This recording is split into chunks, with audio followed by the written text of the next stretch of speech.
Nu ką, laba diena. Išlindau iš savo šlongo. Buvo longas, buvo šortas, buvo šlongas ir nebeliko longo.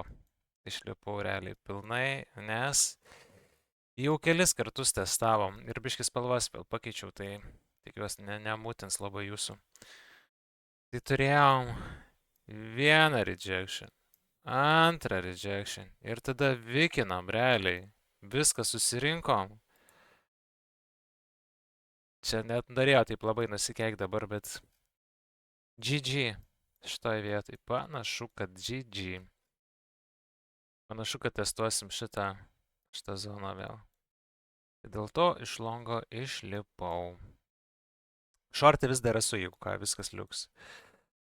Ir šita zona yra vis dar aktyvi, mes galim ar ne ją treidinti, tai tikrai vat, šitas long setupas jisai gali persikelti puikiai štai čia. Gal padarysim daugiau, kad būtų vietos, ne? Puikiai gali čia persikelt.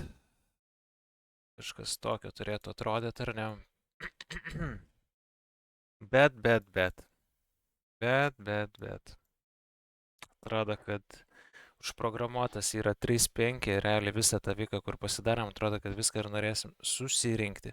Faktas, kad akilai stebėsiu visą ar ne šitą zoną, nes tikrai bounce'as gali būti ir čia. Nebūtina mums visko pilnai susirinkti, bet kurioje vietoje, kur jau bus 15 minučių break of structure, toj vietoj aš bandyčiau kažką jau ieškoti, ar ne? Nes čia mes visiškai, jeigu ką, apačioj turim tik tokį viką. Mes neturim struktūros čia. Čia gali būti greitas in ir out. Tai dėl to reikia labai greitai viską stebėti. Tai vat ir viskas. Jau šitą zoną puikiai atlaikė ir panašu, kad toliau keliaujam į apačią.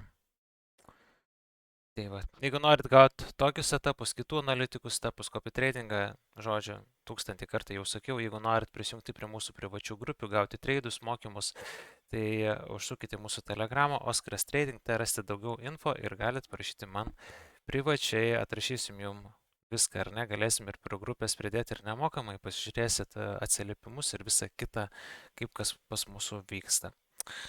Tai vat, tiek šiandienai, viskas labai paprasta, turim dvi long zonas ir toliau laikom shortą ir į kitą šnipštą tiesiog nekreipiam dėmesio ar ne, stengiamės neprisigauti. Užmetam liuksą ir pasimatysim jau vėliau.